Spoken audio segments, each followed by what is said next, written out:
Je m'appelle Julien, j'ai 28 ans. Ce soir, je me suis assis en face de mes propres parents et de mon frère, l'enfant chéri de la famille, alors qu'il faisait glisser une facture de 100 000 $ sur la table de la salle à manger et exigeait que je paie pour sa véranda de luxe et son mariage à l'étranger.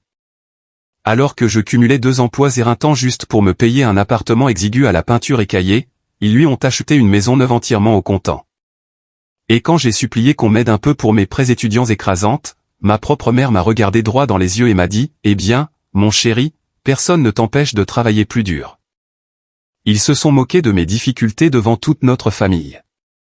Mais il y a une chose qu'ils ne savaient pas. Ce minable ticket de loterie à gratter à 2 $ qu'ils m'avaient jeté comme cadeau de remise des diplômes en guise de plaisanterie pour m'humilier s'est transformé en un jackpot de 134 millions de $. Et maintenant, ce sont eux qui supplient pour un sauvetage financier. Avant que je ne vous raconte exactement comment j'ai détruit leur petit monde parfait, appuyez sur le bouton j'aime si vous croyez en la justice et n'oubliez pas de me dire depuis où vous me regardez dans les commentaires. Maintenant, retournons là où ce cauchemar a réellement commencé. La salle à manger sentait le rôti de bœuf coûteux, les pommes de terre rôties au romarin et le parfum floral entêtant que ma mère Sylvia portait toujours lorsqu'elle voulait manipuler l'entourage. C'était le même parfum qu'elle portait lors des réunions de l'association des copropriétaires de son quartier lorsqu'elle voulait intimider les nouveaux voisins. La grande table en acajou était dressée avec sa vaisselle en porcelaine la plus raffinée. Les assiettes qu'elle ne sortait généralement que pour les dîners de Thanksgiving ou lorsqu'elle avait une énorme faveur à demander. J'étais assis sur le bord de ma chaise à haut dossier, fixant le dossier Kraft brillant posé juste à côté de mon verre d'eau en cristal. En face de moi était assis mon frère aîné, Bradley. Il était adossé bien au fond de sa chaise, faisant tourner un verre de cabernet coûteux avec l'arrogance paresseuse et détendue d'un homme qui n'avait jamais payé sa propre facture d'électricité de toute sa vie. À côté de lui se tenait Victoria, sa fiancée. C'était une femme dont le sourire n'atteignait jamais tout à fait les yeux. Une femme qui me regardait comme si j'étais une chose qu'elle venait de gratter sous la semelle de ses chaussures de créateur. En bout de table siégeait mon père, Richard. Il tapotait agressivement l'écran de son téléphone, complètement déconnecté du monde extérieur jusqu'à ce que la conversation aborde les prétendus exploits de Bradley. « Vas-y, ouvre-le, Julien » a roucoulé ma mère. Sa voix dégoulinait de ce ton mielleux et artificiellement doux qu'elle avait perfectionné au fil de décennies d'ascension sociale. C'était la voix qu'elle utilisait lorsqu'elle voulait contrôler un récit et se donner l'apparence d'une matriarche bienveillante. J'ai tendu une main ferme et j'ai ouvert le dossier. Le papier épais à l'intérieur était un devis méticuleusement détaillé d'un entrepreneur haut de gamme nommé Derek. L'entête en gras indiquait « extension de véranda personnalisée et ajout d'un garage pour 3 voitures ». Sous cette en-tête figuraient les coûts détaillés pour du carrelage en céramique italienne importée, un chauffage par le sol radiant, des puits de lumière architecturaux sur mesure et une cuisine extérieure intégrée. J'ai laissé mes yeux glisser vers le bas de la page. Le montant total était astronomique, 100 000 $. Nous pensions, a poursuivi ma mère en croisant proprement ses mains sous son menton et en les posant sur la table, puisque tu t'en sors si bien ces derniers temps, que ce serait un geste vraiment magnifique de ta part d'aider ton frère. Victoria et lui veulent organiser plus de réunions de famille, et leur salon actuel est juste un peu trop exigu pour leur projet. Et le mariage, est intervenue Victoria, ajustant son énorme bague de fiançailles en diamant pour qu'elle attrape la lumière du lustre en cristal suspendu au-dessus de nous.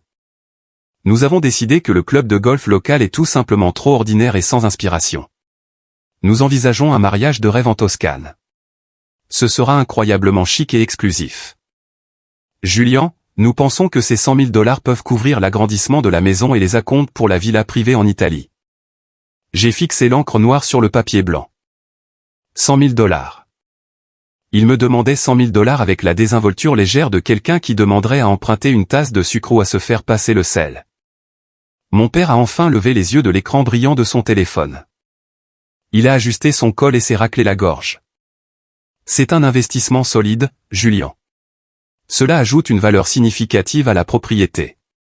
Et puis, nous sommes une famille. La famille prend soin les uns des autres. Tu dois te montrer à la hauteur.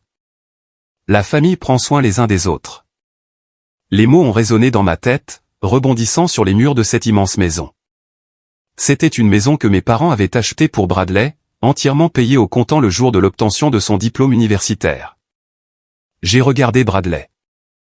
Il m'a adressé un léger signe de tête approbateur, levant son verre de vin pour un toast silencieux. Il s'attendait pleinement à ce que je sorte un chéquier et finance son mode de vie luxueux simplement parce qu'il existait et qu'il le demandait. J'ai senti un œuf froid et dur se former au plus profond de ma poitrine. L'audace pure et sans mélange de ce moment était à couper le souffle. Pendant 28 ans, j'avais été le fantôme de cette famille. J'étais la pensée après coup permanente, la plaisanterie récurrente, le fardeau financier et émotionnel.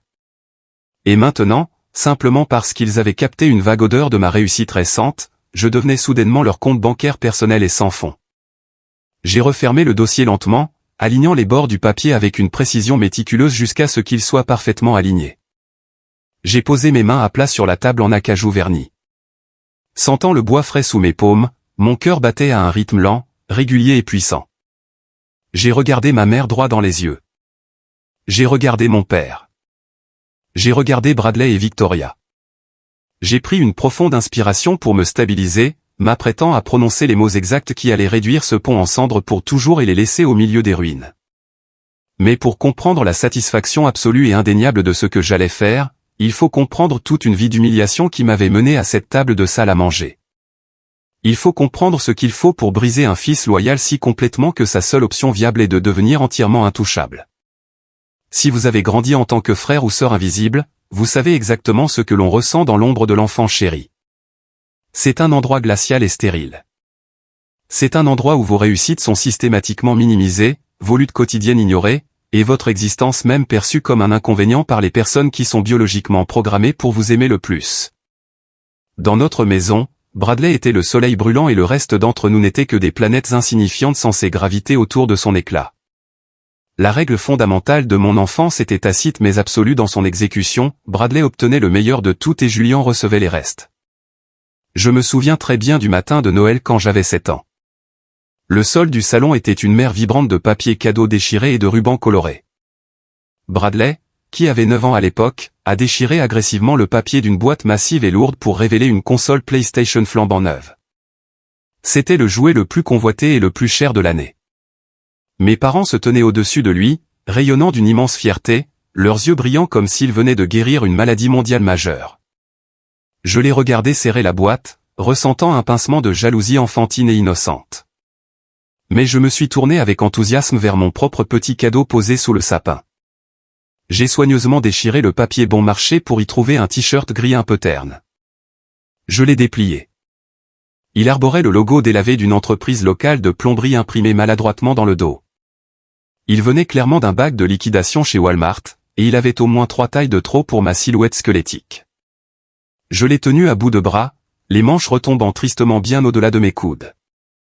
J'ai regardé ma mère, espérant désespérément un sourire chaleureux ou une plaisanterie sur une erreur de paquet. Au lieu de cela, elle m'a jeté un regard sévère et glacial. « Sois reconnaissant, Julian », a-t-elle dit sèchement, son ton coupant l'air festif du matin. Bradley est plus âgé. Il a plus de besoins. Les choses coûtent cher, et nous devons hiérarchiser nos ressources. J'avais 7 ans. Je ne savais pas ce que signifiait le mot hiérarchiser, mais je savais exactement ce que l'on ressentait. On ressentait le fait que je n'avais tout simplement aucune importance. J'ai donc enfilé le t-shirt de plombier géant, j'ai forcé un faux sourire, je lui ai dit que je l'adorais et j'ai passé le reste de la journée assis tranquillement dans un coin à regarder Bradley jouer à ses nouveaux jeux coûteux. Ce schéma bien précis est devenu le modèle immuable de toute ma vie. Lorsque Bradley a eu 16 ans, mes parents l'ont surpris dans l'allée avec une Honda Civic argentée et rutilante. Il y avait même un nœud rouge géant et ridicule collé sur le capot. Il l'avait payé au comptant. Un an plus tard, quand j'ai enfin obtenu mon permis de conduire, on m'a remis un vélo d'occasion en acier lourd et rouillé, avec un pneu arrière à plat. La chaîne était complètement rongée par la rouille. Mon père m'a tapé fort sur l'épaule en disant que cela forgerait mon caractère, me permettrait de garder les pieds sur terre et me ferait un excellent exercice quotidien. J'ai pédalé sur ce vélo humiliant et grinçant pour aller au lycée chaque jour, tandis que Bradley me doublait avec ses amis, la musique à fond dans ses nouveaux haut-parleurs. Au moment des études supérieures, la disparité financière est devenue un gouffre infranchissable. Mes parents ont joyeusement vidé une grande partie de leurs économies et ont lourdement pioché dans leur plan de retraite pour payer les frais de scolarité de Bradley hors de l'État, ses cotisations exorbitantes de fraternité et son appartement de luxe hors campus. Lorsque mes propres lettres d'admission à l'université sont arrivées, ma mère m'a tendu une liasse épaisse de formulaires d'aide financière complexes et m'a dit que je devais apprendre la vraie valeur d'1 $. J'ai passé 4 années éreintantes à jongler entre un emploi du temps universitaire complet et des gardes épuisantes de nuit à la bibliothèque du campus, juste pour garder la tête hors de l'eau. J'ai obtenu mon diplôme avec une montagne de prêts étudiants étouffants. Bradley a obtenu son diplôme avec absolument 0 dette et une licence générique en communication qu'il utilisait rarement, voire jamais. Je me souviens très bien des week-ends d'été étouffants pendant mes années universitaires. Bradley invitait ses copains de fraternité bruyants chez mes parents pour nager dans leur piscine immaculée et boire de la bière artisanale coûteuse. Pendant ce temps, mon père me trouvait et me tendait les clés de la lourde tondeuse à gazon thermique. Je passais 3 heures brutales à transpirer sous une chaleur de 35 degrés, à pousser cette tondeuse massive d'un bout à l'autre de leur pelouse infinie pendant qu'ils s'éclaboussaient, riaient et faisaient la fête à 6 mètres de là. Quand je finissais enfin, couvert de brins d'herbe qui démangeaient, de sueur et de poussière, mon père me tendait un soda tiède de marque distributeur pris dans le réfrigérateur du garage. « Tu as l'esprit d'équipe, Julian », disait-il en me tapant sur l'épaule. C'était sa phrase favorite absolue chaque fois qu'il avait besoin de travail gratuit et difficile de la part de son fils cadet. L'affront ultime et impardonnable est survenu l'année où Bradley a enfin obtenu son diplôme. Mes parents ont loué une immense salle de réception très chère en ville. Ils ont engagé un DJ professionnel, organisé un buffet traiteur extravagant et invité plus de 100 personnes. À la fin de la soirée, mon père s'est levé, micro en main, et a prononcé un discours passionné et larmoyant sur le travail acharné que Bradley avait fourni pour atteindre ses objectifs. Puis, dans un geste théâtral, il a tendu à Bradley un petit écrin de velours. À l'intérieur se trouvait une clé en laiton brillant. Il lui avait acheté une première maison dans une banlieue résidentielle calme et très recherchée, entièrement payée. Un cadeau immobilier d'une valeur de plusieurs centaines de milliers de dollars, remis sur un plateau d'argent devant une foule qui applaudissait. C'est exactement à cela que ressemble le travail acharné, a dit ma mère à la foule en liesse, essuyant théâtralement une fausse larme. Nous sommes tellement fiers de toi, Bradley. Tu mérites le monde entier. 1 an plus tard, c'était mon tour d'obtenir mon diplôme. Il n'y a pas eu de salle louée. Il n'y a pas eu de DJ professionnel. Il n'y a même pas eu de gâteau acheté en magasin. Mes parents m'ont emmené dans une chaîne de restaurants bruyante et collante un mardi soir ordinaire. Nous avons commandé des entrées frites bon marché, et mon père a passé la majeure partie du dîner à se plaindre bruyamment du trafic local et de ses douleurs articulaires. Au moment de l'addition, ma mère a fouillé dans son sac de créateur et en a sorti une simple enveloppe blanche. Je l'ai ouverte avec soin. Je ne m'attendais sincèrement pas à une maison. Je ne m'attendais même pas à une voiture d'occasion. Je pensais que peut-être, juste peut-être, il s'agissait d'un petit chèque pour aider à couvrir mon premier mois de loyer ou faire une entaille minime dans mes prêts étudiants massifs. J'ai glissé mes doigts à l'intérieur et j'ai sorti un ticket de loterie à gratter, un minable ticket à 2 $. Je suis resté figé sur place, fixant le carton coloré dans ma main. Le vacarme du restaurant s'est estompé en un bourdonnement lointain. J'ai levé les yeux vers mes parents, attendant désespérément la chute de l'histoire. J'ai attendu que mon père rie et sorte une véritable enveloppe de la poche de sa veste. Nous avons pensé que ce serait amusant, a dit ma mère, affichant un sourire serré, froid et sans excuse. On ne sait jamais, Julian. Tu pourrais décrocher le gros lot. Mon père n'a même pas eu la décence de me regarder dans les yeux. Il a bu une longue gorgée de son eau glacée et a haussé les épaules d'un air dédaigneux.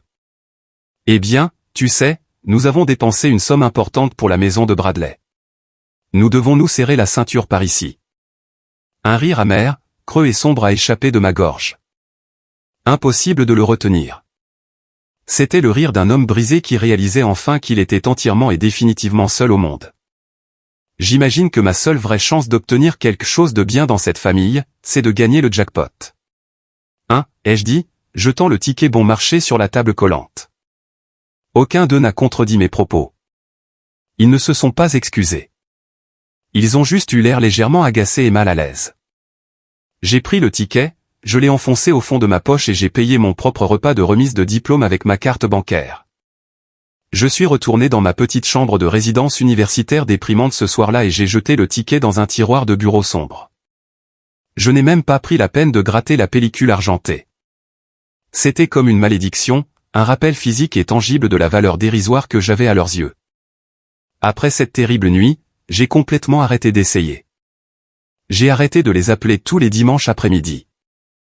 J'ai arrêté de me présenter à leurs barbecues familiaux décontractés où l'on s'attendait à ce que je serve la nourriture. J'ai trouvé un emploi de débutant éreintant dans une petite agence de marketing très stressante. Le salaire suffisait à peine à payer l'électricité, et j'ai signé un bail contraignant pour un appartement misérable et exigu dans un quartier malfamé du centre-ville. Les murs étaient fins comme du papier. Les appareils de cuisine étaient des reliques rouillées des années 1980, et mon voisin du dessus, Gareth, passait fréquemment du heavy metal agressif à 2 heures du matin. Mais c'était chez moi. Absolument aucune aide financière. Absolument aucune condition attachée. Pour joindre les deux bouts et rembourser agressivement mes prêts, j'ai pris un second emploi exigeant comme serveur dans un restaurant routier crasseux à la périphérie de la ville. Je quittais mon travail toxique de marketing à 17 heures, j'enfilais un tablier taché de graisse et malodorant dès 18 heures, et je servais des burgers bon marché et des frites froides jusqu'à minuit. C'était une fatigue à briser les os. Je ne vivais que de café noir serré et de pure rancœur. Pendant ce temps, Bradley vivait un rêve éveillé. Il m'invitait chez lui dans sa maison parfaite une fois par mois, principalement pour frimer avec ses nouveaux meubles coûteux ou les aménagements paysagers complexes que mes parents continuaient de payer. Il était officiellement fiancé à Victoria à ce stade, une femme qui me traitait comme le personnel de maison et se moquait ouvertement de mes vêtements. Chaque fois que je mettais les pieds dans cette maison immaculée, je ressentais un poids physique écrasant sur la poitrine. C'était un monument érigé à sa réussite imméritée. Je me souviens d'être resté debout dans sa cuisine sur mesure un soir, buvant lentement une bière tiède et bon marché pendant que ma mère passait amoureusement sa main sur la crédence en carrelage de métro importé. « N'est-ce pas absolument magnifique, Julian » a-t-elle soupiré, les yeux brillants. Nous l'avons aidé à la choisir la semaine dernière. Nous sommes tellement fiers de notre garçon. J'ai hoché la tête poliment, ressentant la fatigue profonde d'une journée de travail de 14 heures au plus profond de mes os endoloris. J'ai regardé Bradley, qui se vantait bruyamment de son dernier score de golf auprès d'un ami. Il n'avait même pas d'emploi à temps plein. Il explorait encore ses options professionnelles, ce qui signifiait concrètement jouer au golf aux frais de mon père et dormir jusqu'à midi. Ce soir-là, je suis rentré dans mon terrible appartement et je me suis effondré sur mon canapé d'occasion déformé. J'étais complètement vidé physiquement et émotionnellement. J'ai réalisé que j'étais en train de me mener tout droit vers une tombe précoce pendant que les personnes même qui étaient censées me soutenir encourageaient joyeusement mon échec. Je savais que j'avais désespérément besoin d'un changement massif. Je ne savais simplement pas qu'il viendrait sous la forme d'un morceau de carton oublié et méprisé, caché dans mon tiroir à bazar. Le point de rupture catastrophique ne s'est pas produit tranquillement dans l'ombre. Il s'est produit bruyamment. Il s'est produit rapidement. Et il s'est produit en public. C'était un dimanche après-midi d'une chaleur étouffante. Ma mère m'a convoqué chez Bradley via un SMS groupé pour ce qu'elle appelait théâtralement une annonce familiale importante et capitale. Je m'y suis traîné après un week-end éreintant de double garde. Mes pieds étaient douloureux dans mes chaussures usées. Mon uniforme sentait encore légèrement la vieille graisse de friture et l'eau de javel, et mon compte courant était officiellement débiteur de 12,50 $. Quand je suis entré dans le grand salon de Bradley, on aurait dit une scène de magazine de décoration pour gens riches. Des flûtes de champagne en cristal trinquaient. Un buffet de cuisine traiteur italienne massif et cher était disposé sur l'îlot central de la cuisine. Mes parents étaient absolument rayonnants. Bradley se tenait au milieu de la pièce, son bras serrant fermement Victoria, qui exhibait agressivement son énorme diamant sans défaut à quelques-uns de mes oncles et tantes invités pour témoigner de leur gloire. Ma mère a tapoté sa flûte de cristal avec une cuillère en argent pour attirer l'attention immédiate de tout le monde. « Merci à tous d'être venus », a-t-elle rayonné, le visage rougi par l'excitation et le vin cher. Comme vous le savez tous, notre merveilleux Bradley et sa belle Victoria sont en plein préparatif de leur mariage. Nous voulions annoncer officiellement à nos proches que Richard et moi couvrirons l'intégralité du coût de leur mariage de rêve en Toscane. La pièce a éclaté en applaudissements nourris. Bradley a levé le poing en l'air comme s'il venait de remporter un marathon. Victoria a feint de verser une larme délicate et a serré ma mère chaleureusement dans ses bras. Et, a continué ma mère, levant la main pour calmer les applaudissements, nous avons également entièrement réservé une lune de miel de luxe de 2 semaines tout compris aux Maldives comme cadeau spécial pour l'heureux couple. Je suis resté figé dans un coin près du couloir, tenant une serviette en papier bon marché, sentant mon sang se glacer dans mes veines. Un mariage à l'étranger dans une villa privée en Italie. Une lune de miel de luxe de 2 semaines aux Maldives. Nous parlions facilement de 80 000 à 100 000 dollars en espèces. Il lui offrait à nouveau une véritable fortune sans aucune autre raison que le fait qu'il se mariait et l'avait demandé. La pièce s'est calmée et les gens ont commencé à se servir joyeusement dans les assiettes de traiteur. Ma mère a dérivé vers mon coin sombre, une nouvelle flûte de champagne à la main. Elle m'a toisé de haut en bas, son regard s'attardant brièvement et de façon critique sur mes chaussures de travail bon marché et éraflées. « N'est-ce pas absolument merveilleux, Julian ?» a-t-elle dit en prenant une délicate gorgée. « Nous voulons juste leur offrir la journée magique de leur rêve. Il est si important de commencer un nouveau mariage du bon pied, complètement libre, sans aucun stress financier pour les retenir. » Je l'ai regardé. Je l'ai vraiment regardé. J'ai vu le détachement absolu et terrifiant dans ses yeux. Elle ne se souciait absolument pas que son fils cadet se noie sous les dettes et l'épuisement. Les mots tranchants ont glissé de ma bouche avant que mon cerveau fatigué ne puisse les arrêter. Ma voix était basse, mais elle a coupé net les conversations joyeuses et légères de la pièce. Ma mère a cligné des yeux, son sourire parfait faiblissant légèrement. « Excuse-moi, qu'est-ce que tu as dit ?» ai-je demandé. « Et moi ?» J'ai fait un pas en avant hors de l'ombre. Plusieurs oncles et tantes ont arrêté de parler au milieu de leurs phrases et se sont retournés pour nous observer. Je travaille actuellement d'arrache-pied avec 2 emplois éreintants, 80 heures par semaine, juste pour payer le loyer d'un taudis et couvrir les prêts étudiants massifs que vous avez catégoriquement refusé de m'aider à rembourser. J'ai un compte bancaire à découvert. Vous lui avez acheté une maison au comptant. Maintenant, vous lui payez un mariage de luxe en Italie. Prévoyez-vous un jour dans votre vie de m'aider pour quoi que ce soit ? Le silence dans le salon est devenu assourdissant. Bradley a cessé de rire. Mon père a posé lourdement sa boisson sur le comptoir en marbre, son visage devenant rouge. Ma mère s'est redressée, rejetant ses épaules en arrière. Son visage s'est durci instantanément en un masque terrifiant de condescendance froide et calculatrice. Elle m'a regardé non pas comme un fils en difficulté, mais comme un paysan agaçant qui réclame l'aumône. « Eh bien, mon chéri, » a-t-elle dit, sa voix intentionnellement assez forte pour que toute la pièce silencieuse entende la moindre syllabe. Personne ne t'empêche de travailler plus dur. Bradley construit une vraie famille. Il a besoin de stabilité et de fondation. Tu es un homme célibataire. Si tu veux de belles choses dans ce monde, tu dois vraiment les mériter. Ne sois pas aigri et jaloux simplement parce que ton frère réussit brillamment. J'ai senti une vague de colère pure et aveuglante envahir tout mon corps. Mes mains se sont crispées instantanément en poings serrés et tremblants. J'ai serré le tissu bon marché de mon jean jusqu'à ce que mes articulations deviennent d'un blanc éclatant. Ma propre mère, debout dans une magnifique maison qu'elle avait achetée, buvant du champagne cher qu'elle avait payé, m'humiliant publiquement et me disant que je ne travaillais pas assez dur alors que mon frère se tenait à 3 mètres de là sans absolument rien faire pour mériter sa vie. Je n'ai pas hurlé. Je n'ai pas crié. Je ne leur ai pas donné la satisfaction d'une crise de nerfs. J'ai simplement hoché la tête lentement. Ma mâchoire était si serrée que mes dents me faisaient mal. « Tu as raison », ai-je dit, ma voix d'un calme effrayant et dénuée de toute émotion. « Tu as tout à fait raison, mère. Je vais travailler plus dur. Passer un excellent mariage en Italie. » J'ai pivoté sur mes talons et je suis sorti directement par la porte d'entrée. J'ai entendu mon père m'appeler avec colère, exigeant que je revienne, mais je n'ai pas arrêté de marcher.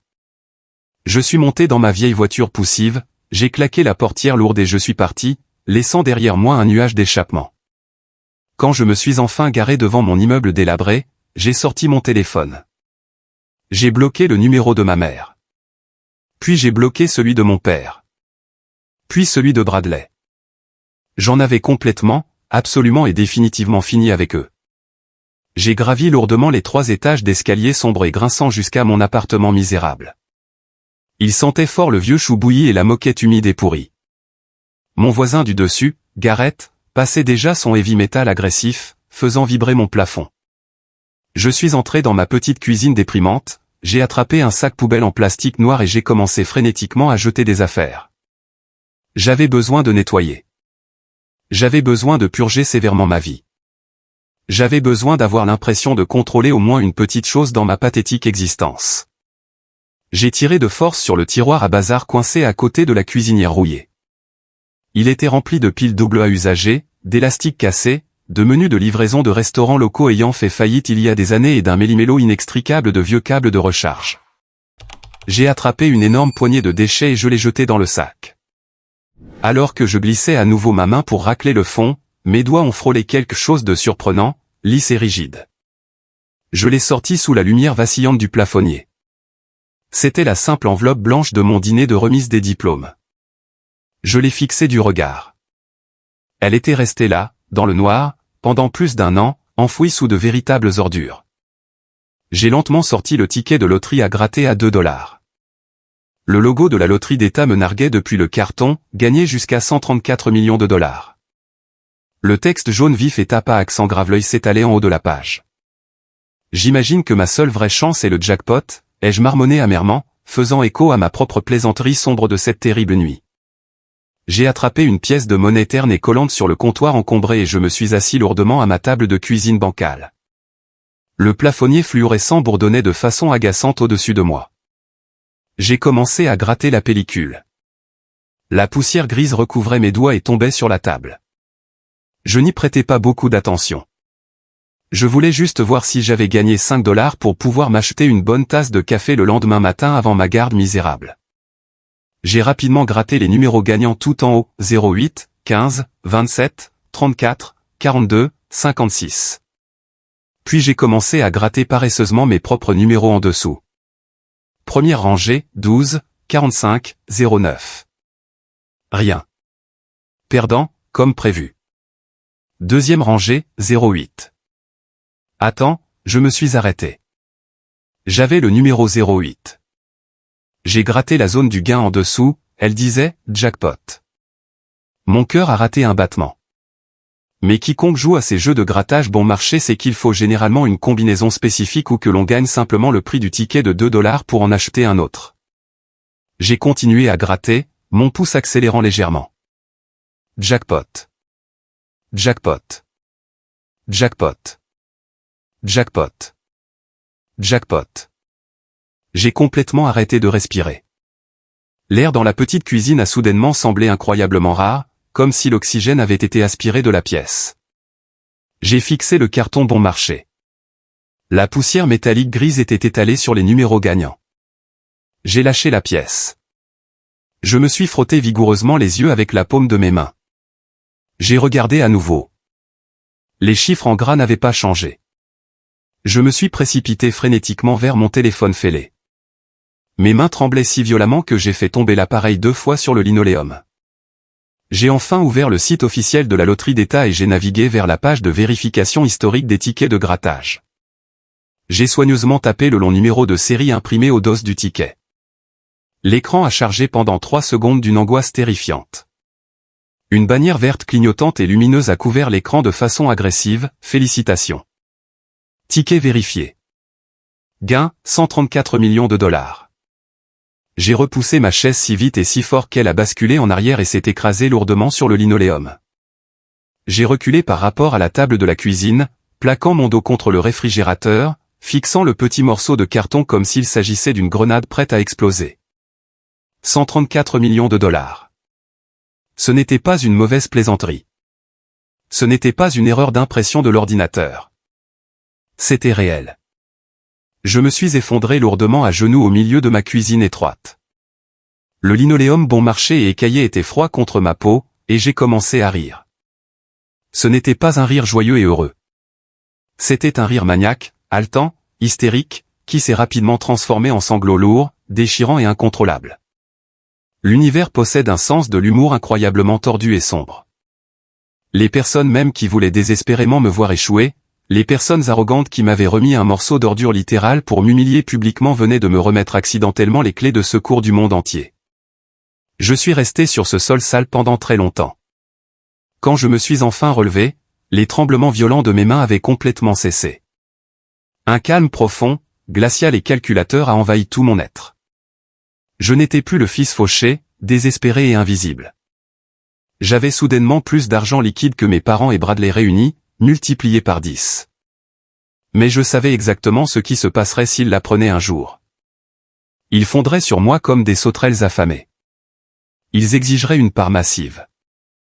Ils utiliseraient la culpabilité toxique, la manipulation émotionnelle et militariserait le mot famille pour vider mes comptes. J'ai regardé le ticket d'or sur la table. Absolument personne n'allait le savoir. J'allais disparaître sous leurs yeux et j'allais le faire à la perfection. Je pensais que le pire de notre drame familial était complètement derrière moi. Mais le jeu aux enjeux colossaux ne faisait que commencer. Et cette fois, je détenais absolument toutes les cartes gagnantes. La toute première chose terrifiante que l'on réalise lorsque l'on détient soudain un petit morceau de papier d'une valeur de plus de 100 millions de dollars, c'est que l'on a confiance en absolument personne.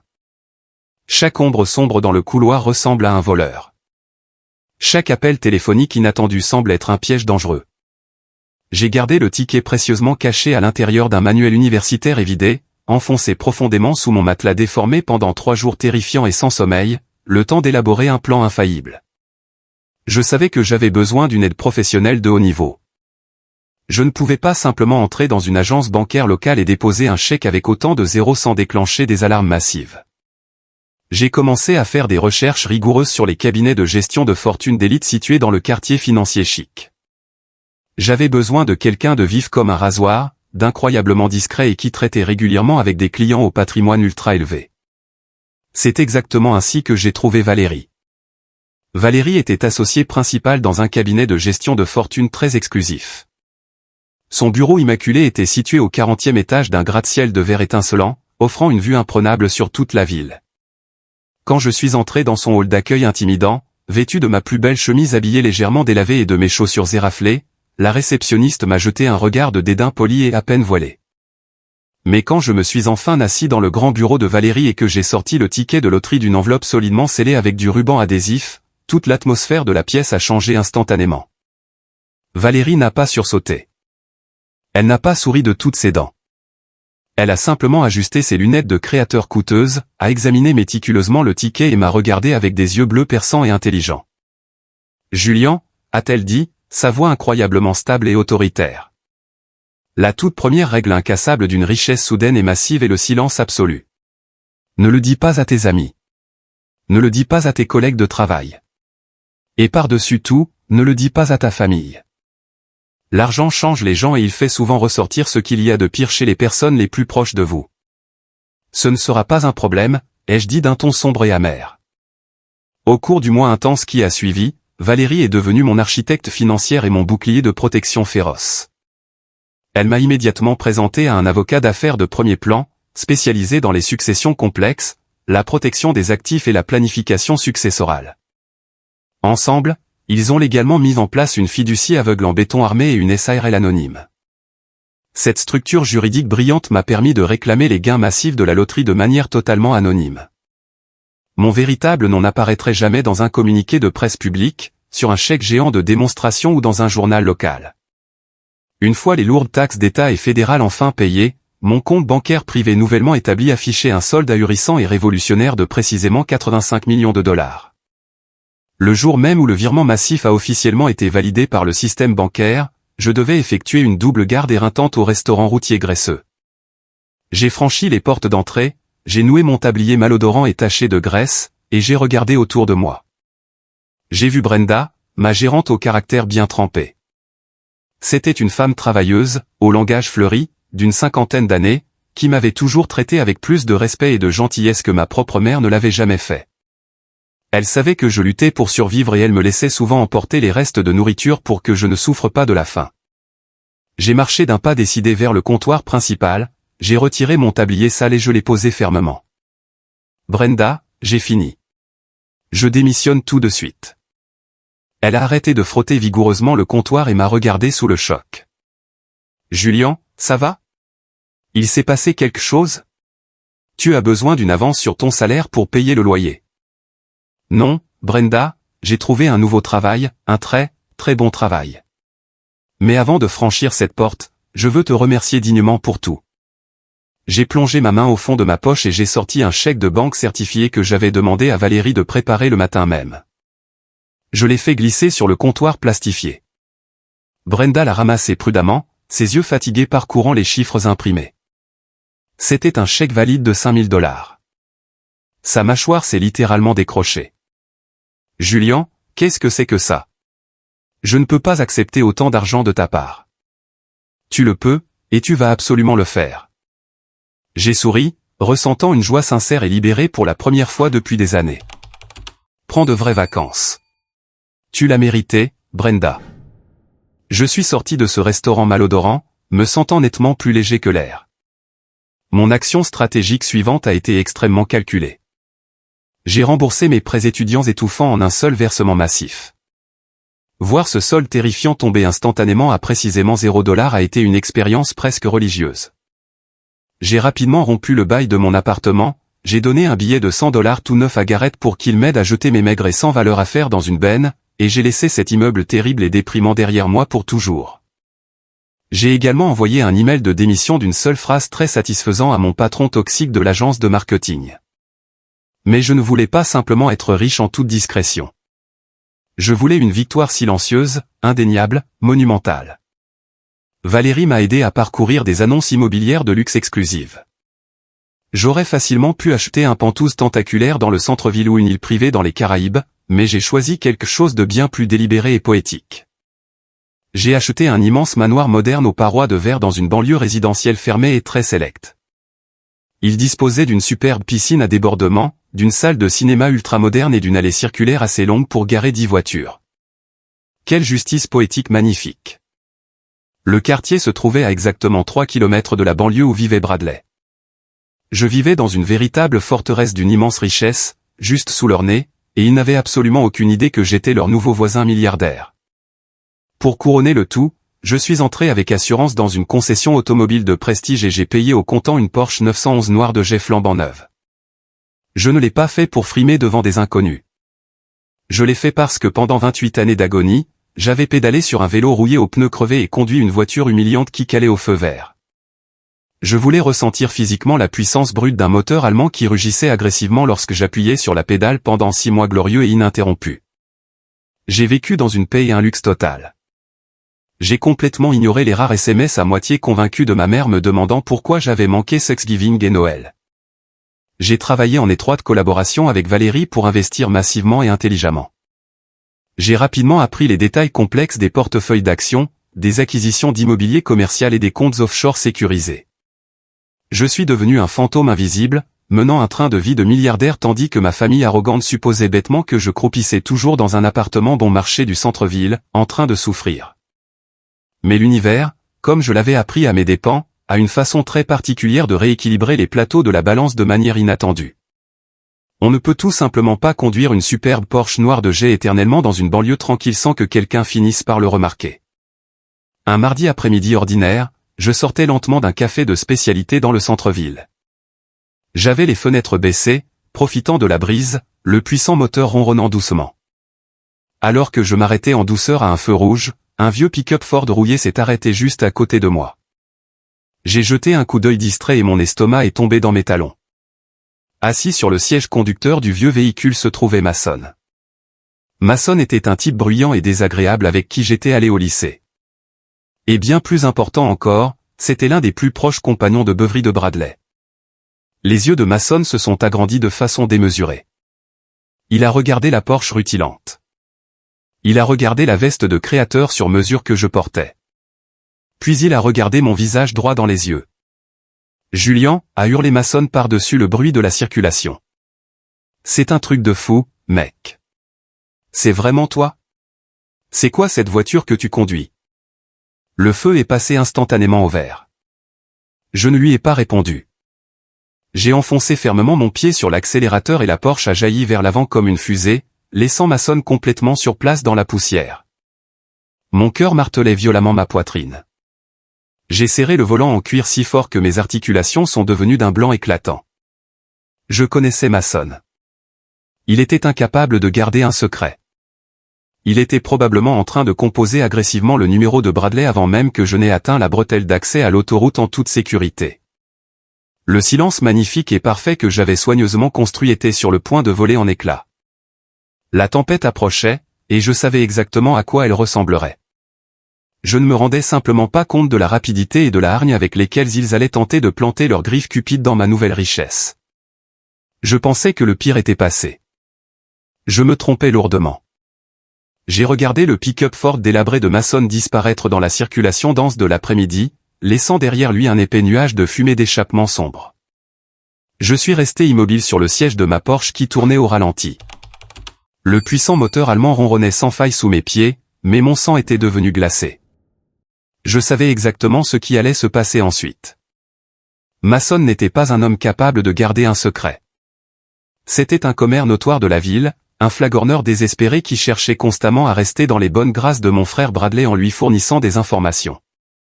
Je savais avec une certitude absolue que Mason était déjà en train de composer le numéro de mon frère, hurlant presque dans le combiné à propos de la veste sur mesure que je portais et de la voiture de luxe exotique que je conduisais.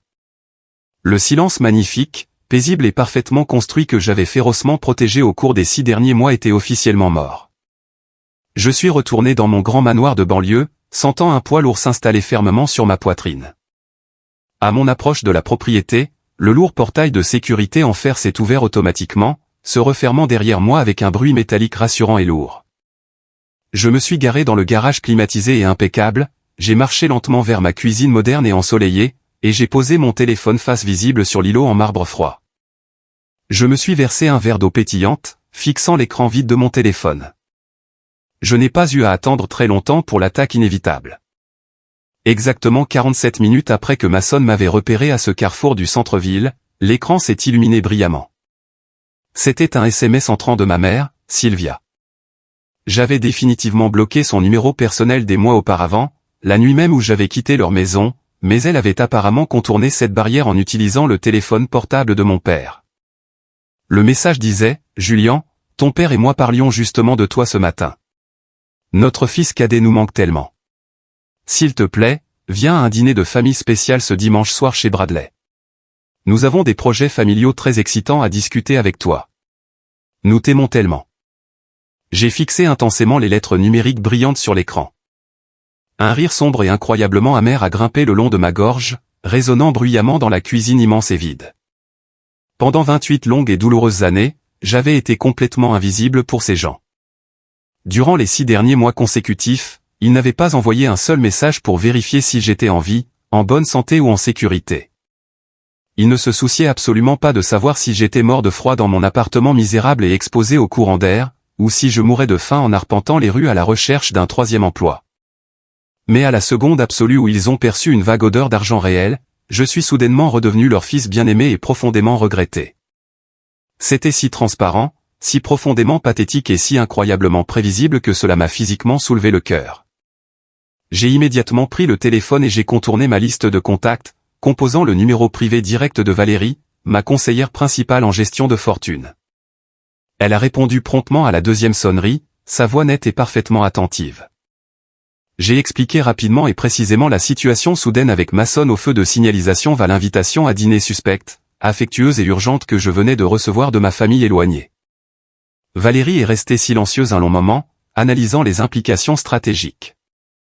Sa voix s'est faite tranchante, pratique et dénuée de toute hésitation émotionnelle lorsqu'elle a enfin pris la parole. « Julian, écoute-moi très attentivement. Tu n'es absolument pas obligé d'aller à ce dîner. Tu ne leur dois rien. Tu as sécurisé tes actifs avec succès. Tu as construit un portefeuille immobilier hautement rentable. Et les revenus passifs de tes investissements actuels sont plus que suffisants pour te faire vivre confortablement pendant 10 vies. Si tu mets les pieds dans cette maison, tu dois comprendre que tu entres dans une embuscade financière hautement coordonnée et préméditée. Ils veulent quelque chose de toi et ils utiliseront toutes les armes émotionnelles en leur possession pour l'obtenir. Je sais exactement ce qu'ils veulent, Valérie, ai-je répondu, arpentant ma cuisine du regard et fixant à travers les immenses baies vitrées la surface calme de ma piscine à débordement. Ils veulent mon argent, mais rester cachés en sécurité derrière ces grilles de fer signifie qu'ils ont encore un pouvoir psychologique sur moi. Cela signifie que je suis toujours terrifié par leur jugement et leur manipulation. J'ai besoin de les regarder droit dans les yeux. J'ai besoin de clore fermement ce chapitre de ma vie selon mes propres termes. Mais avant de faire cela, j'ai besoin que tu contactes le service juridique immédiatement. Je veux que mon avocat principal rédige une mise en demeure formelle extrêmement agressive. Je la veux imprimée sur le papier à en-tête juridique le plus épais et le plus intimidant que ton cabinet possède. Valérie a gloussé doucement. Un bruit d'approbation sec et très professionnel. Considère que c'est fait. Je vais demander à notre meilleur avocat plaidant de rédiger les documents immédiatement et de les envoyer par coursier directement à ta maison d'ici demain matin. Rappelle-toi simplement, Julian, ne les laisse pas manipuler tes émotions. C'est toi qui détiens absolument tous les leviers dans cette dynamique. Le dimanche soir est arrivé avec une humidité estivale lourde et étouffante qui rendait l'air épais et difficile à respirer. J'ai pris mon temps pour me préparer. Je me suis habillé impeccablement avec un costume sur mesure bleu marine foncé qui m'allait à la perfection. J'ai attaché une lourde montre de luxe à 5 chiffres à mon poignet gauche, ajusté mon col et conduit la Porsche noire de G directement au cœur de l'illusion toxique et manufacturée de ma famille. Je me suis engagé lentement dans la longue allée parfaitement tondue de Bradley et je me suis garé délibérément avec ma voiture de sport profilée et bruyante juste derrière son SUV lourdement financé et agressivement banal. En remontant l'allée en pierre vers la porte d'entrée, j'ai pris une profonde inspiration pour me stabiliser. Je me suis rappelé que je n'étais plus le gamin brisé, épuisé et démuni qui avait quitté cette même maison en colère il y a 6 mois, se sentant complètement vaincu. J'étais un homme adulte qui possédait son propre monde, complètement libéré de toute dette ou obligation.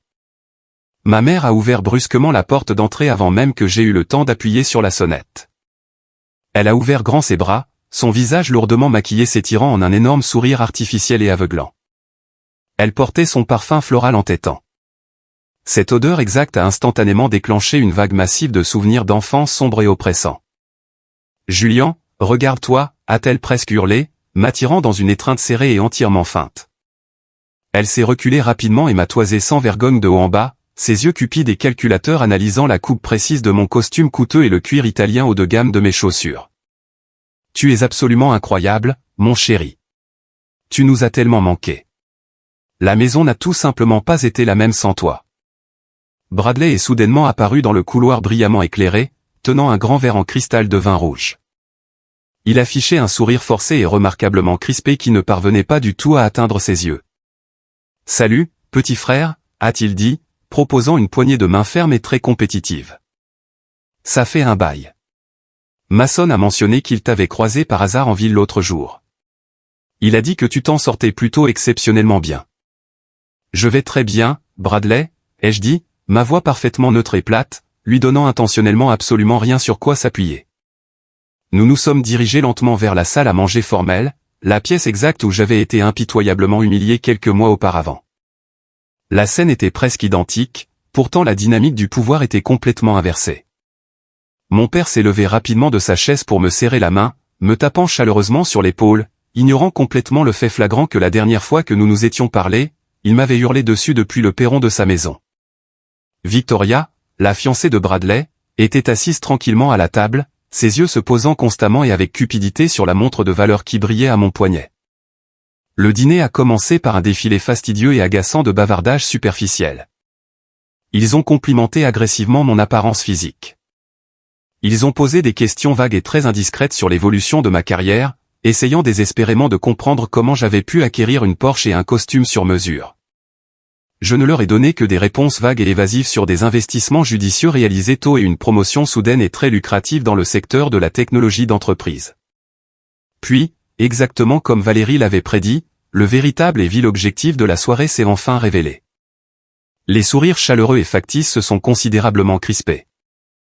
L'atmosphère de la pièce est passée rapidement d'une chaleur artificielle à une transaction commerciale froide et calculée. Ma mère s'est raclé bruyamment la gorge, a lissé délicatement sa serviette en tissu sur ses genoux et a lancé l'embuscade financière. Ils ont fait glisser fièrement un dossier Kraft brillant sur la table en acajou verni, directement vers moi. Ils ont détaillé avec enthousiasme l'extension de la véranda personnalisée, le carrelage italien importé, le mariage de rêve extravagant en Toscane et la location de la villa privée. Ils réclamaient 100 000 $ avec l'aplomb stupéfiant de membres de la royauté taxant un humble paysan. C'est un investissement très solide pour la propriété, Julian, a déclaré mon père fermement, se penchant en avant et posant ses coudes sur la table. Et plus important encore, la famille prend soin les uns des autres. Il est temps pour toi de contribuer. Je suis resté parfaitement immobile, mes mains posées à plat sur la table en acajou. J'ai regardé attentivement les 3 personnes en face de moi. J'ai regardé Victoria, qui vibrait pratiquement de cupidité contenue. Ils étaient d'une confiance si aveugle et incroyable. Ils croyaient sincèrement que, simplement parce que je partageais leur code génétique, j'étais légalement et moralement obligé de financer entièrement leur mode de vie luxueux. Ils pensaient que je recherchais encore désespérément leur approbation parentale élémentaire, que je signerais volontiers un chèque massif à 6 chiffres juste pour acheter une place temporaire et hautement conditionnelle à leur table de dîner. C'était le piège fatal ultime de la complaisance. Ils supposaient naturellement que leur conditionnement psychologique de toujours avait fonctionné à la perfection. Ils supposaient que j'étais toujours l'ombre obéissante et soumise destinée à soutenir pour toujours l'enfant chéri. 100 000 $, ai-je répété lentement. Ma voix était dénuée de toute émotion, laissant ce chiffre énorme flotter lourdement dans l'air calme de la salle à manger. J'ai regardé Bradley droit dans les yeux. Tu veux que je te donne 100 000 $ en espèces pour une véranda et une fête somptueuse en Italie? C'est un investissement nécessaire pour l'avenir de notre famille, Julian, a dit Bradley rapidement, son ton devenant instantanément défensif et légèrement plus aigu. Tu as visiblement de l'argent maintenant. Pourquoi ne devrions-nous pas profiter de ta réussite? Nous sommes du même sang. J'ai lentement glissé ma main à l'intérieur de la poche de poitrine de ma veste de costume sur mesure. Je n'ai pas sorti un chéquier en cuir. J'ai sorti une simple feuille de papier d'imprimante standard parfaitement nette. C'était la photocopie couleur haute résolution d'un document bien spécifique, plié soigneusement en deux. J'ai posé le papier plié délicatement sur le dessus de leur ridicule facture de construction. J'ai regardé ma mère droit dans les yeux, ses yeux grands ouverts d'une attente impatiente, complètement inconsciente de la dévastation absolue et bouleversante que j'allais déchaîner sur sa vie parfaite, lourdement hypothéquée et frauduleuse. Avant de discuter de vos plans architecturaux incroyablement somptueux ou de vos vacances en Italie, ai-je dit, ma voix tombant à un ton bas, autoritaire et glacial qui exigeait un silence absolu et total dans la pièce. Je pense que nous devons dissiper un malentendu fondamental et massif concernant la provenance exacte de mon argent. Mon père a froncé les sourcils profondément, ses sourcils épais se rapprochant alors qu'il se penchait lourdement en avant sur sa chaise. Qu'est-ce que ça peut faire? D'où vient l'argent? Tu as brillamment réussi maintenant. Tu te dois d'aider ton frère aîné à installer convenablement sa vie et son nouveau mariage. Je ne lui dois absolument rien, ai-je corrigé vertement, mes yeux se fixant intensément sur les siens jusqu'à ce qu'il cligne des yeux et détourne le regard. Mais je veux que vous regardiez de très près ce morceau de papier. Maman, vas-y, prends-le. Ouvre-le. Sylvia a tendu une main légèrement tremblante, ses longs ongles manucurés attrapant le bord du papier plié. Elle l'a déplié lentement, ses yeux parcourant le haut de la page. C'était la photocopie couleur haute résolution de ce ticket de loterie à gratter bon marché à 2 $. J'avais soigneusement documenté l'avant et l'arrière avant de le remettre au service des réclamations sécurisées de la commission de la loterie d'État. J'avais explicitement entouré les numéros gagnants correspondant d'un trait de feutre rouge épais et brillant. Juste à côté de l'image du ticket se trouvait une copie certifiée conforme du reçu de vérification officielle de l'État, affichant le montant final et indéniable du prix. Ma mère a fixé le papier d'un regard vide. Ses yeux passaient rapidement et frénétiquement des numéros entourés à la ligne du gain total tout en bas. Son visage, auparavant rougi par le vin cher et la cupidité pure, s'est complètement vidé de toute couleur en quelques secondes, prenant une teinte grisâtre et terrifiante de cendre. Sa bouche s'est entr'ouverte, mais absolument aucun son n'en est sorti. Ses mains ont commencé à trembler violemment, faisant bruisser bruyamment le papier dans la pièce silencieuse. « Qu'est-ce qu'il y a, Sylvia? Donne-moi ça », a exigé mon père agressivement, arrachant le papier de ses mains tremblantes. Il a baissé les yeux sur la photocopie. J'ai vu en temps réel son cerveau court-circuiter complètement alors qu'il luttait pour analyser logiquement l'impossible information sous ses yeux. Il a regardé de près le numéro de série. Il a regardé le montant du jackpot imprimé, 134 millions de $. Bradley s'est penché maladroitement, plissant les yeux sur le papier dans les mains de son père lorsque la lourde réalité des chiffres imprimés s'est enfin inscrite dans son cerveau lent et imbu de lui-même. Il a reculé physiquement comme s'il avait été brûlé. Son bras s'est rejeté en arrière, violemment, renversant son verre de vin en cristal coûteux. Le liquide rouge foncé s'est répandu rapidement sur la nappe d'un blanc immaculé, s'imbibant dans le tissu et ressemblant exactement à du sang frais se propageant sur un champ de bataille. Personne n'a fait le moindre geste pour nettoyer. C'est le ticket exact que tu m'as donné pour ma remise des diplômes, ai-je dit, ma voix résonnant clairement et puissamment dans la pièce silencieuse et complètement stupéfaite. Ce morceau de déchet littéral à 2 $ que tu as acheté dans une station-service sale et que tu m'as remis dans une enveloppe blanche bon marché parce que tu avais dépensé tout ton argent disponible pour acheter une maison neuve à Bradley. Tu as souri et tu m'as dit que ce serait amusant. Tu m'as dit qu'on ne savait jamais. Que je pourrais bien décrocher le gros lot. Je me suis penché délibérément en avant, posant mes avant-bras fermement sur le bord de la table, envahissant leur espace psychologique. Eh bien, maman, tu avais tout à fait raison pour une fois dans ta vie. J'ai décroché le gros lot. J'ai réclamé 134 millions de dollars. J'ai légalement sécurisé chaque centime de cette somme dans une fiducie aveugle impénétrable et une SARL. J'ai acheté un immense manoir à exactement 3 kilomètres d'ici, en espèces. Je conduis une Porsche flambant neuve. J'ai toute une équipe dédiée à la gestion de mon patrimoine. Et j'ai construit cette nouvelle vie sur l'insulte dégradante ultime que tu m'as jetée au visage. Le silence dans la salle à manger était une dévastation totale et absolue. Victoria semblait sur le point de vomir. Elle avait sa main plaquée fermement sur sa bouche, ses yeux écarquillés par le choc. Bradley avait la bouche grande ouverte, son visage rougissant rapidement d'une rage cramoisie, sombre, laide et hautement dangereuse. Ma maman a enfin retrouvé sa voix. Elle tremblait violemment, aiguë et chargée d'une panique immédiate et désespérée. Julian, mon Dieu, 134 millions. Tu as vraiment autant d'argent? Pourquoi diable ne nous l'as-tu pas dit immédiatement? Nous sommes ta famille. Nous sommes tes parents. Nous devrions célébrer cette bénédiction incroyable et révolutionnaire ensemble, comme un seul bloc. Célébrer? J'ai ri, un aboiement sec et incroyablement fort qui l'a fait reculer physiquement sur sa chaise.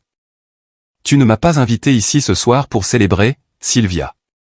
Tu m'as invité ici parce que ton espion maçonne a vu ma voiture et que tu as senti l'odeur de l'argent comme un requin sent le sang dans l'eau. Tu m'as invité ici spécifiquement pour me tendre un piège et me remettre une facture ridicule de 100 000 dollars. La dernière fois que je me suis tenu dans cette maison, je t'ai dit que je me noyais sous les dettes. J'ai supplié pour une fraction d'aide. Et tu te souviens exactement de ce que tu m'as dit? Elle m'a fixé, une terreur pure envahissant ses yeux. Elle s'en souvenait. Tu m'as regardé comme si j'étais un déchet absolu, ai-je poursuivi, ma voix implacable, enfonçant méthodiquement les derniers clous dans le cercueil de notre relation. Tu m'as fièrement dit que personne ne m'empêchait de travailler plus dur. Tu m'as dit d'arrêter d'être jaloux de mon frère qui réussissait si bien. J'ai désigné d'un geste large la pièce opulente. Eh bien, regarde-le en ce moment. Regarde ton enfant chéri si brillant.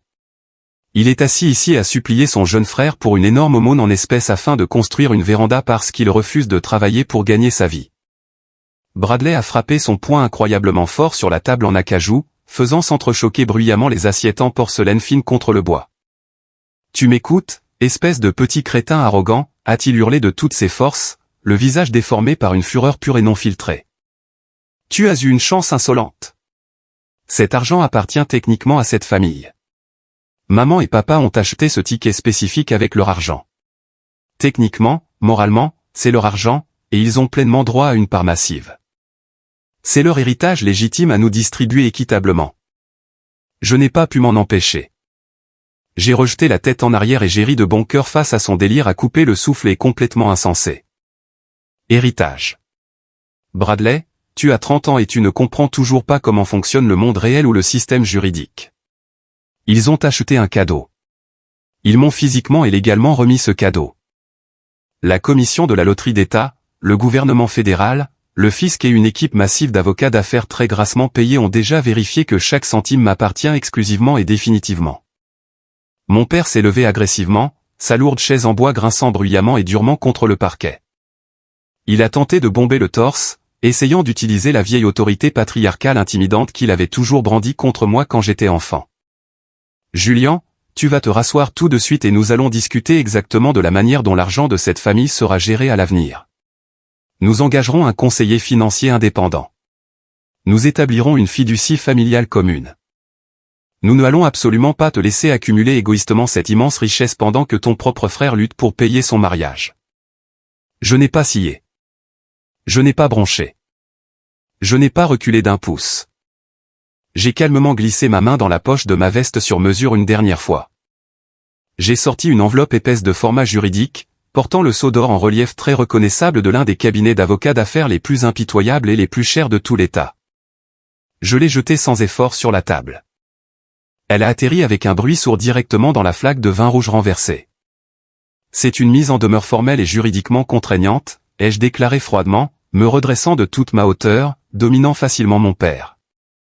Elle stipule clairement et explicitement que si l'un d'entre vous tente de me contacter, de me harceler, de se présenter sur ma propriété ou d'engager une action en justice frivole pour tenter de réclamer mes biens, mon équipe juridique déposera immédiatement une plainte massive et catastrophique contre vous pour harcèlement ciblé, détresse émotionnelle et extorsion. Je vous coincerai devant les tribunaux civils pour les 10 prochaines années. Je viderai légalement et méthodiquement chaque centime de la valeur nette que vous avez accumulée dans cette maison. Je vous ruinerai financièrement si complètement que vous ne vous en remettrez jamais. Mon père a regardé l'enveloppe juridique lourde qui s'imbibait de vin. Le vent lui avait été complètement et totalement retiré des voiles. Sa posture agressive et autoritaire s'est effondrée instantanément, ses épaules s'affaissant dans la défaite. Il a réalisé à ce moment précis, d'une clarté de cristal, qu'il n'avait plus absolument aucun pouvoir. La dynamique avait changé de façon permanente et irréversible. J'étais le prédateur alpha dans la pièce et ils étaient entièrement sans défense. J'ai regardé ma mère, qui pleurait maintenant doucement et pathétiquement dans sa serviette en tissu coûteuse, son maquillage coulant sur son visage, réalisant enfin l'ampleur catastrophique et destructrice de sa cruauté de toujours. J'ai regardé Bradley, qui fixait le mur d'un regard vide, complètement émasculé, humilié et vaincu devant sa fiancée. Tu voulais savoir si j'allais payer pour ton mariage italien et ta véranda de luxe, Bradley, ai-je demandé doucement, le silence de mort de la pièce amplifiant chacun de mes mots. Il n'a pas répondu. Il a juste fixé intensément la table, refusant de croiser mon regard. Eh bien, ai-je dit, reprenant les mots empoisonnés exacts qui avaient activement alimenté ma rage et ma survie au cours des 6 derniers mois, personne ne t'empêche de travailler plus dur. Je me suis retourné brusquement, j'ai ajusté les poignets de ma chemise sur mesure et je suis sorti de la salle à manger, la tête haute. Je ne me suis pas retourné lorsque ma mère a hurlé mon nom en sanglotant, me suppliant de rester. Je n'ai pas bronché ni ralenti le pas lorsque mon père a hurlé une série de jurons désespérés et furieux derrière mon dos. Je suis sorti par la porte d'entrée, je suis monté dans ma Porsche qui m'attendait, j'ai démarré le moteur rugissant et je suis parti dans la nuit, les laissant complètement brisés dans les ruines fumantes de leur propre cupidité aveugle. Les conséquences chaotiques immédiates de ce dîner explosif ont été exactement ce que mes avocats d'affaires grassement payés avaient prédit avec précision. Pendant les 2 premières semaines intenses, mon opérateur téléphonique a intercepté et bloqué automatiquement plus de 400 tentatives d'appels et de SMS insensés provenant de divers numéros associés à ma famille. Ils ont désespérément tenté d'utiliser des téléphones prépayés bon marché. Ils ont essayé d'envoyer des emails à mes anciennes adresses professionnelles inactives avec des objets suppliants pour obtenir le pardon et réclamant leur juste part. Ils ont même tenté de se présenter à l'improviste à la grille de sécurité principale de mon quartier fermé, pour se faire refouler rapidement et fermement par les gardes de sécurité privés armés que je payais généreusement pour garder les déchets toxiques hors de ma vie. Lorsque le harcèlement personnel agressif et incessant a finalement échoué à donner le moindre résultat, ils ont tenté d'engager un avocat local véreux et désespéré pour contester formellement la propriété légale du ticket de loterie. Mon équipe juridique d'entreprise a répliqué en moins de 24 heures par une contre-plainte brutale et lourdement documentée de 100 pages pour harcèlement ciblé et tentative d'extorsion. Poussant instantanément leur avocat bon marché à abandonner formellement l'affaire dans une terreur juridique absolue. Ils ont rapidement réalisé qu'il a porté un couteau à beurre en plastique dans un combat au pistolet thermonucléaire. Après cette dernière défaite juridique humiliante, le silence de ma famille est enfin devenu absolu et permanent. Une année entière s'est écoulée tranquillement. J'ai prospéré dans ma nouvelle vie paisible. J'ai voyagé de manière intensive à travers l'Europe et l'Asie, investissant mon temps libre et mes ressources considérables dans des causes caritatives qui me tenaient réellement à cœur. Et j'ai construit un portefeuille d'immobilier commercial massif et hautement diversifié qui générait de manière fiable des millions de revenus passifs. J'ai enfin compris que cette immense richesse n'achetait pas seulement des voitures de luxe ou de grandes maisons. Elle achetait une forteresse juridique impénétrable de paix profonde. Je suis resté en contact régulier avec précisément une seule personne de mon ancienne vie difficile, Félix. Félix était un gars solide que je connaissais depuis mes années universitaires. Un ami incroyablement loyal qui avait toujours vu clair à travers la façade toxique et artificielle de ma famille. Il m'avait toujours soutenu quand j'étais complètement fauché, m'offrant des repas quand je ne pouvais pas me les payer. Et c'était l'une des rares personnes sur Terre en qui j'avais assez confiance pour partager ma nouvelle réalité. Nous étions en train de prendre un long déjeuner décontracté dans un restaurant de grillades 5 étoiles très sélect du centre-ville lorsqu'il m'a annoncé avec joie la mise à jour finale et dévastatrice de la chute rapide de l'enfant chéri. tu ne vas absolument pas croire au désastre absolu et sans appel qui se produit actuellement dans le monde de Bradley, a dit Félix, coupant vigoureusement dans une entrecôte saignante et coûteuse, un sourire de satisfaction sur les lèvres. Éclaire-moi, ai-je répondu calmement, prenant une lente gorgée d'eau pétillante. Je ne cherchais plus activement à avoir des nouvelles d'eux, mais je ne pouvais nier la curiosité humaine et morbide concernant leur sort. Le mariage à l'étranger en Italie a été complètement et définitivement annulé, a expliqué Félix, se penchant avec enthousiasme au-dessus de la table. Apparemment, quand tu as quitté ce dîner et refusé catégoriquement de financer leurs fantasmes ridicules, la dure réalité financière les a frappés comme un train de marchandises lancé à pleine vitesse. Victoria a piqué une crise de colère monumentale. Elle exigeait que le mariage ait lieu comme prévu, mais tes parents n'avaient tout simplement pas de liquidité. Ils avaient lourdement engagé tout leur crédit disponible juste pour maintenir leur faux train de vie au club de golf. J'ai hoché la tête lentement, assimilant l'information. L'illusion fragile de richesse qu'ils avaient maintenue pendant des décennies s'effondrait enfin sous son propre poids. Ça devient tellement pire, Julian, a poursuivi Félix, appréciant sincèrement ce récit dramatique.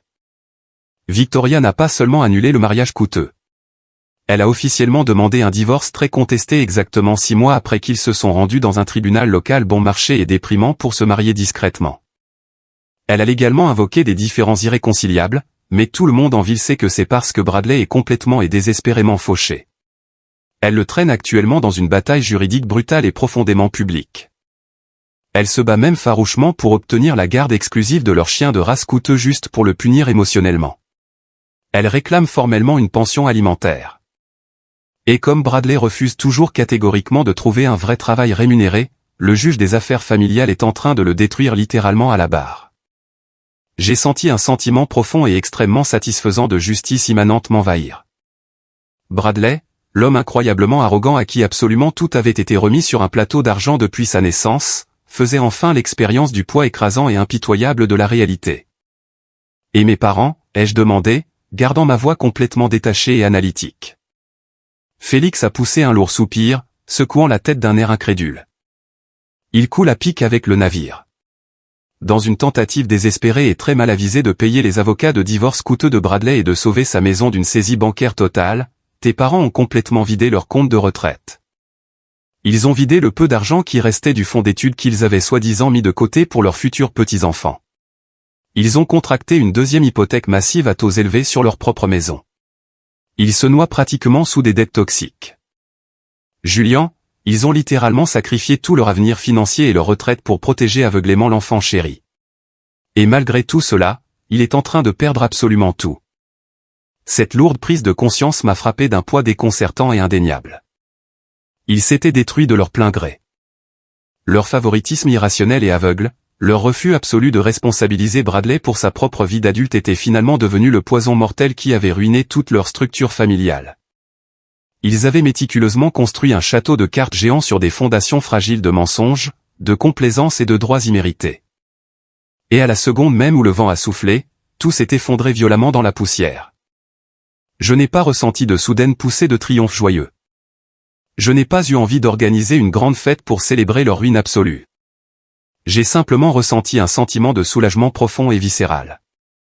J'étais complètement, légalement, physiquement et émotionnellement déconnecté de cet immeuble en flammes. J'avais échappé à l'incendie et j'étais entièrement en sécurité. Le chapitre final, profondément concluant, de cette saga familiale ridicule et épuisante s'est écrit tranquillement par un après-midi de mardi froid et pluvieux, complètement par hasard. Je sortais d'un petit café indépendant, très ordinaire, dans un quartier populaire à l'autre bout de la ville. Je portais un cappuccino chaud dans un gobelet en carton. Je venais de visiter une grande propriété commerciale que j'envisageais sérieusement d'acheter pour un projet de réaménagement majeur. Alors que je poussais la lourde porte vitrée et posais le pied sur le trottoir humide et glissant, j'ai failli heurter de plein fouet un homme portant un imperméable jaune vif bon marché et très mal ajusté. Je me suis arrêté immédiatement. Il s'est arrêté. C'était Bradley. La transformation physique de mon frère aîné était un véritable choc à observer.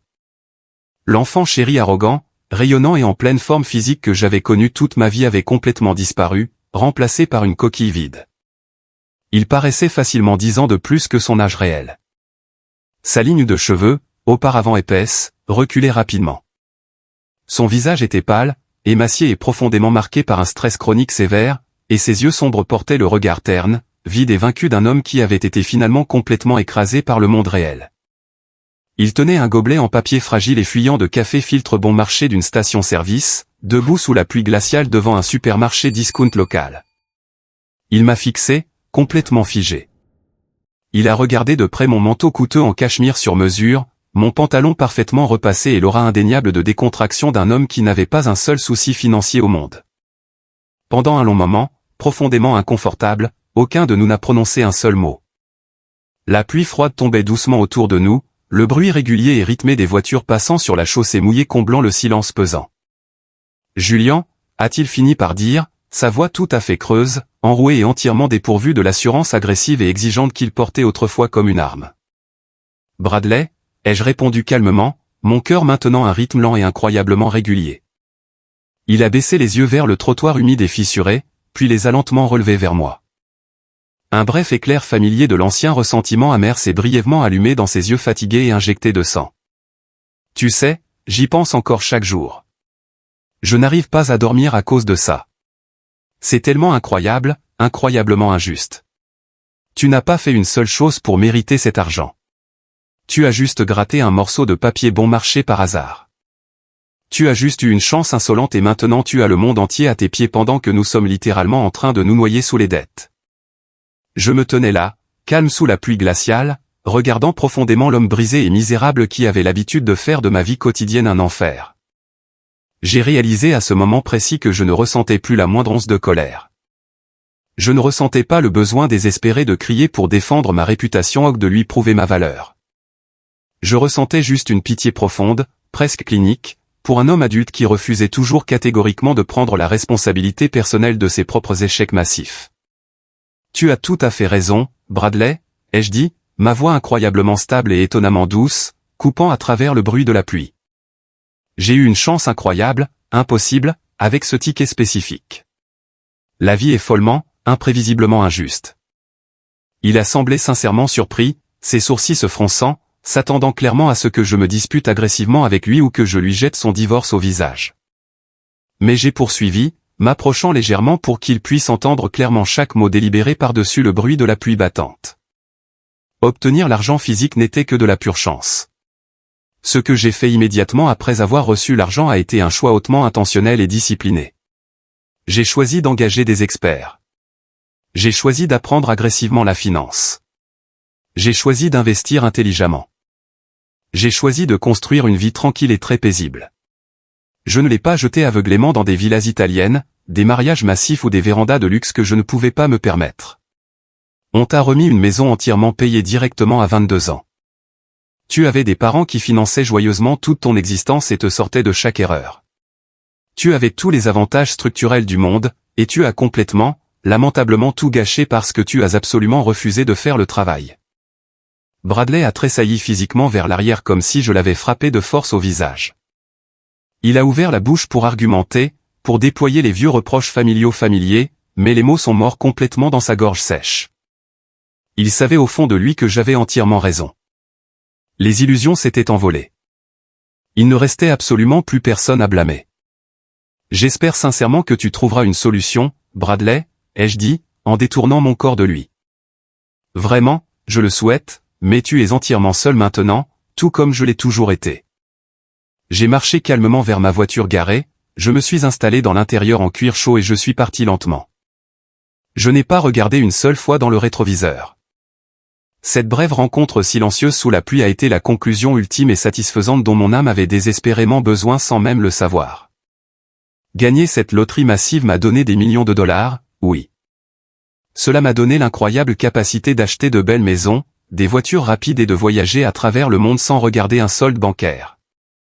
Mais le véritable prix, la chose la plus précieuse absolue que j'ai acquise de ce misérable morceau de carton à 2 $, a été une liberté totale et absolue. J'ai explicitement acheté ma liberté permanente d'une dynamique familiale toxique, abusive et narcissique qui était délibérément conçue pour me faire souffrir tout au fond. J'ai établi avec succès des limites solides et incassables, et j'ai enfin découvert mon propre but véritable entièrement en dehors de leurs ombres sombres et étouffantes. J'ai appris à mes dépens que la vraie famille n'est pas une question de sang partagé ou de noms de famille identiques. La vraie famille n'exige pas que vous lui remettiez votre salaire durement gagné ou ne vous force pas violemment à couvrir le coût de ses erreurs imprudentes. La famille est une question de respect mutuel sincère, de soutien indéfectible dans les moments les plus sombres et de célébration des réussites de chacun sans tendre une main cupide et vide dans l'attente d'un versement financier massif. Faisons une pause un instant. Merci d'être resté avec moi jusqu'ici. Vous êtes vraiment formidable. Avez-vous déjà été confronté à quelque chose de similaire avec votre propre famille? Avez-vous déjà dû établir des limites absolues, incassables et nécessaires pour protéger avec succès votre propre paix et votre avenir financier? Partagez votre histoire dans les commentaires ci-dessous. Et n'oubliez pas d'aimer et de vous abonner pour ne pas manquer le prochain voyage.